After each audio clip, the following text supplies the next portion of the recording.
I don't wanna love nobody but you. I don't wanna love nobody but you. I don't wanna love nobody but you. Hey you guys, so I am back with another video. I know you guys have been missing me, at least I hope. But before we get started, go ahead, if you're watching this video, go ahead and click the like button. Well, you might want to get through the video before you do that, but go ahead and subscribe if you're not already a subscriber and become a part of my Natural Lights family here. So as you can see from the title, you guys, I decided that I wanted to do a chat with me video. And I wanted to talk about 5 healthy tips of just maintaining your natural hair.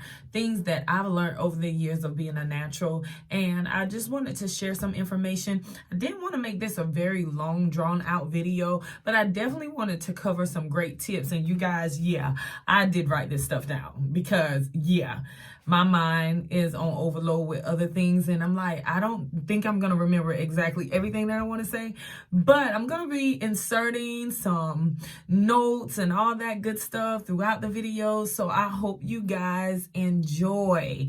And like I said, don't hesitate at the end of the video to comment, like, and like I said, most importantly, subscribe to my channel.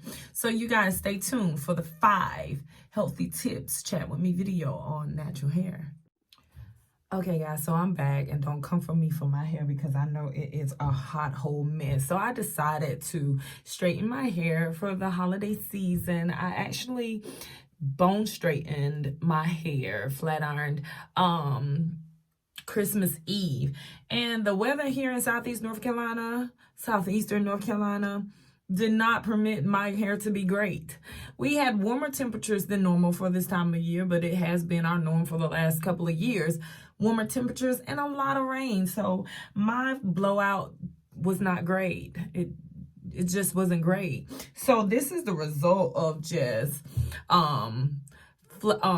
flexi rods, perm rods, and just a whole bunch of other stuff that I've been just doing, just playing with my hair while it's in this stretched state. So stay tuned. I'm gonna do something with it to make me look like I'm on fleek once again, because right now it is a whole mess. But one thing I can say about this whole mess, it is very, very moisturized. Let's get into it, you guys. So my 5 tips that I wanted to actually touch bases on was what I considered most important when learning your natural hair from me. When I studied more and got more familiar with hair, period, because hair is a total science, it allowed me to learn my hair and what's good for my hair and what's best for my hair. A lot of people reach out to me and ask me what should they use and what should they do, and I often tell them first and foremost, do the porosity test. And I'm going to insert a clip. I don't know where it will be, but I'm going to insert a clip from one of my favorite YouTubers who actually did a porosity test video, and I'm going to insert that so you guys can watch it, because once you learn first and foremost the porosity of your hair, you'll be able to find what products works best for your hair and how you should manipulate your hair in taking in products when it comes to porosity. So my 5 tips are: number 1, as you can already tell, porosity. Number 2 is deep conditioning. Number 3 is oils. Number 4 is co-washing versus shampooing your hair. And number 5 is trims. It's all about cutting it, B. Anyway, so let's get into porosity. So there are 3 different types of porosity for your natural hair. You have high, normal to medium porosity, if you want to call it normal, medium porosity, and then you have low porosity. So you guys, I'm reading off my notepad with all the notes that I took. So, okay, porosity is how well your hair absorbs and holds moisture. So it's very important that you know what type of porosity that you have. And so high porosity could be an inherited properties of your hair, or it could be a result or damaged hair from chemically processing your hair, which causes your hair to be able to take in moisture but too much moisture, which can result into a loss of moisture as well. So it takes in moisture really quick and really good, but then it also has the tendency to dry out even quicker than it takes in the moisture. Normal to medium porosity, you have the least amount of maintenance that you have to do when you have medium to normal porosity. It takes in the product good. It loves on your hair cuticles and your hair shafts. It gives you everything you need. That's why when you have medium to normal porosity, you do a bomb twist out or whatever, because just the products and everything just works well for you. And it doesn't require much maintenance to get your hair to feel and be moisturized and given that life of shine to it. So medium to normal porosity is good. And not saying that any levels of the porosity of your hair is bad, but you just got to do extra work depending on where you fall with your hair. So low porosity, which that is the category that I fall in, it repels moisture. Hair is prone to build up. So it's good to use heat moderately when deep conditioning when it comes to low porosity hair. And using lighter weight products sometimes helps, allowing that product to actually go into your hair as needed, because our cuticles are very tightly bonded together. So we have to do a little bit more maintenance when it comes to low porosity hair. Adding a little heat, when deep conditioning, and sit up under the dryer 30 minutes, maybe even to an hour. When rinsing out conditioner, you may want to use, instead of cold water, using warm to hot water to rinse out that conditioner. So that's porosity. Like I said, it's going to be a clip inserted that's going to give you the steps on doing the porosity test to find out if you are high, medium to normal, or low porosity hair. Moving right along. Now we're getting to the next part, which is one of my favorites, deep conditioning. I have grown to love deep conditioning my hair. I do my own DIYs, and I actually purchase deep conditioners that I absolutely love as well to deep condition my hair. It is a must that you deep condition at least once a week. You want to deep condition your hair. That's going to give in the added moisture you need. It's going to make your hair more manageable when detangling and styling. It's just going to help the overall health of your hair. You guys, if I'm talking too fast, it's probably because I'm just, trying to get through. And I don't know why I'm rushing, because my true subscribers and followers are going to sit right through and just listen to all this helpful source for information for your hair.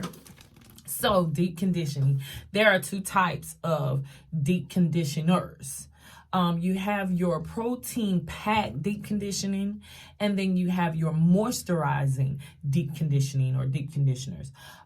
Protein packed deep conditioners, you don't have to do as often. Too much of protein can result to your hair drying out and being brittle, which can cause damage. So protein treatments, one of my favorite protein treatments that I do, if I don't do a DIY protein treatment, is the Apple G protein treatment that I may do every 6 months or once a year, only when I feel like the health of my hair just needs to be strengthened. It needs a boost. So I may use that as a protein treatment, deep conditioner protein treatment. Now then you have your moisturizing deep conditioner treatments. And one of my favorite store-bought is the 3-Minute Miracle by Ozzy Moist. And you guys, I absolutely love that deep conditioner. It is one of my favorites. It is the absolute best. And when I'm telling you that it gives your hair life in those 3 minutes, it gives it life, much life. And I absolutely love that particular product. When I do a DIY deep conditioner, I usually just take from any conditioner that I use on a regular that is my favorite. Aussie, I do use that one, just their regular conditioner. That's one of my favorites when incorporating into my DIYs. So I will take any conditioner and I'll add my pure honey, usually organic honey, and I'll add my olive oil and my grapeseed oil, and I'll get into talking about oils and the benefits of oils that I've even tried myself personally. But those are 2 oils that I incorporate in my mixture for my DIY deep conditioner, and I'm telling you, it leaves my hair extremely soft and manageable, and it feels, the whole health of the hair feels really, really good. So with incorporating deep conditioner at least once a week, it helps make your hair less prone to breakage and frizz, and it puts you in a position where you're able to retain length. And for my low porosity natural lights, if you gotta heat it up, and that helps giving that moisture that you need and actually helping that product get into the hair cuticles in your hair shaft to give your hair everything it needs. And keep in mind that the key to healthier hair is in the proper protein to moisture balance. You want to make sure that you're balanced out. You don't want to have too much protein, which will cause breakage and brittleness and dryness. And you don't want to have too much moisture, because there is a certain thing called moisture overload where your hair can just have too much moisture, and it can cause your hair to be limp and just no real elasticity, and it's just not really functioning properly. You know, it's all a science. It has to be a balance between protein and moisture. Okay, you guys, so now we're going to get into oils, essential oils for natural hair. Oils play a very important role as to styling and treating and caring for your hair as well. Some naturals, including myself, use it as a sealant. When you put in your moisturizing products, your leave-in conditioners, you want to have a sealant that's going to actually capture all that moisture that you just put in your hair and seal it in. And oils are good for that. So I just made a list of oils that I have tried, even though there are so many more oils that I personally want to try for my natural hair. But I just listed a few oils and actually the benefits of these oils. So the first one is almond oil. I've tried almond oil. I love it. I've actually tried mint almond oil. Absolutely love it. And shouts out to Mael Organics, because that's the particular oil that I tried, was the mint almond oil. And that particular oil soothes and moisturizes the scalp.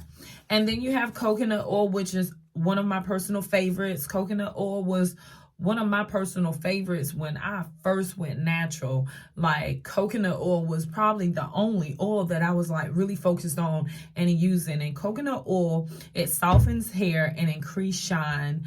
And then you have argan oil, which is one of my favorites as well. It hydrates hair. It hydrates the hair, and it penetrates into the hair shaft, and it enhances elasticity, the elasticity of your hair. And if you're wondering what that is, when you're deep conditioning or you're styling your hair and it's in its natural state, curly state, and you run that Denman brush through that hair and those curls just bounce back. It just gives you that bounce back.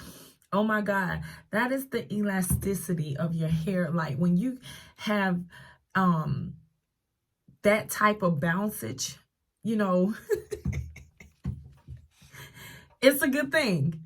That means that the health of your hair is really on point. But you have castor oil, which provides essential proteins for nourishing damaged hair. So castor oil is one of my favorites, personal favorites as well. Olive oil, which is one of the oils that I mix in my DIY deep conditioners, and that helps strengthen and nourish your hair.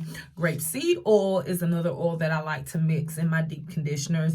Lightweight, and it helps with dandruff, which I haven't had a problem with dandruff in so long. but it is good for that. Tea tree oil, which I've also used before, is powerful in cleansing, and it's an antibacterial that helps unplug hair follicles and increase growth. Tea tree is a very strong scented oil, but it does have great benefits with cleansing your scalp, and actually helping unplug those follicles. That helps to promote growth, especially because if they're clogged, your hair is not going to give off the growth that it needs. But tea tree oil is very good for that. Rosemary oil I never tried, but I definitely want to try that particular oil as well. So now we're moving on to co-washing versus shampooing. I absolutely love both. I'll co-wash my hair in between shampooing. I may not shampoo my hair all the time. In the beginning, I want to say I did more co-washing than I actually did shampooing of my hair, but I feel like now I'm doing more shampooing than co-washing, even though I'm always following up with moisturizing my hair, because shampoos naturally strip the nutrients and the moisture that you need. Even if they're sulfate free shampoos, they're cleaning components. So they're to cleanse off the buildup and everything that you have in your hair, the residue. It's to cleanse it. So there is absolutely nothing wrong with shampooing. You can extend it out. Sometimes I find myself shampooing once a week. Sometimes it's once every 2 weeks, and in between that you can follow up with co-washing. Co-washing is just simply using a conditioner to wash and cleanse your hair.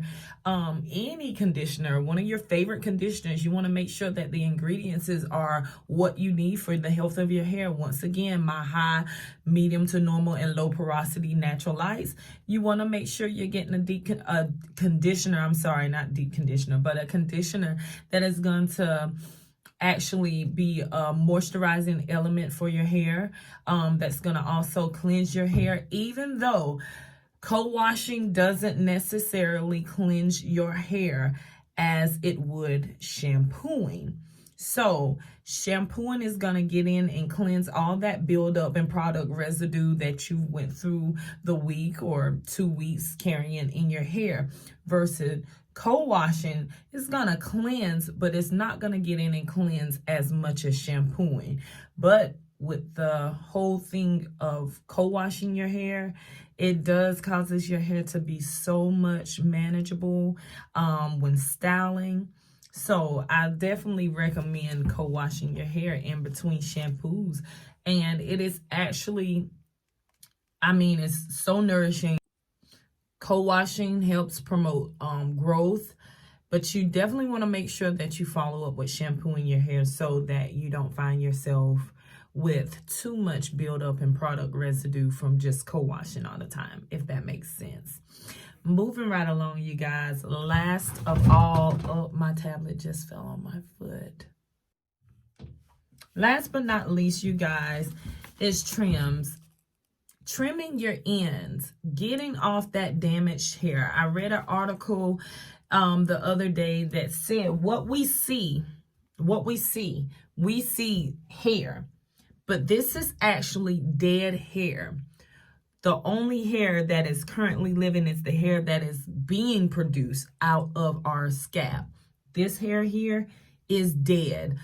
You know, I'm not saying go and just shave your head bald. It's dead hair, but yet it still has life when we take care of it. But you want to make sure that you're getting a trim every 3 to 4 weeks. That is based on a professional stylist who stated that every 3 to 4 months, every 3 to 4 months is important to have a trim.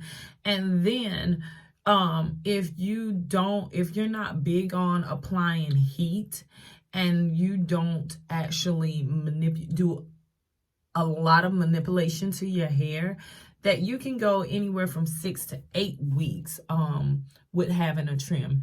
Trimming is important. Yes, it does promote hair growth. So it is very important that you get your routine trims because you can do all of the things that I named out as far as co-washing and, you know, making sure you're choosing the products that best suits your hair with being high to normal to low porosity, using your oils, even taking hair vitamins. And I wanted to actually touch on hair vitamins. I've taken hair vitamins. I still at times find myself trying out new hair vitamins just to possibly do reviews on them in the future.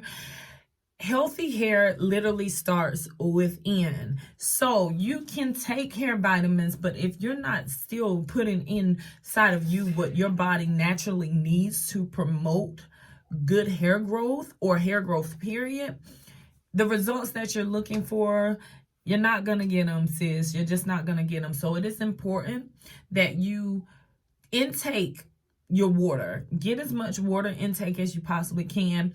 Water is the best moisture for your natural hair, whether you're physically putting it on or you're actually physically applying it and putting it inside of your body. Water is top number one, the best moisture for your natural hair. So you want to make sure that you're eating healthy. Do I always eat healthy?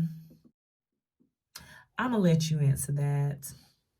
But I am focusing on implementing, should I say, a much healthier lifestyle when it comes to eating, because I want the results that I put inside to actually flourish on the outside, especially when it comes to my skin and my hair.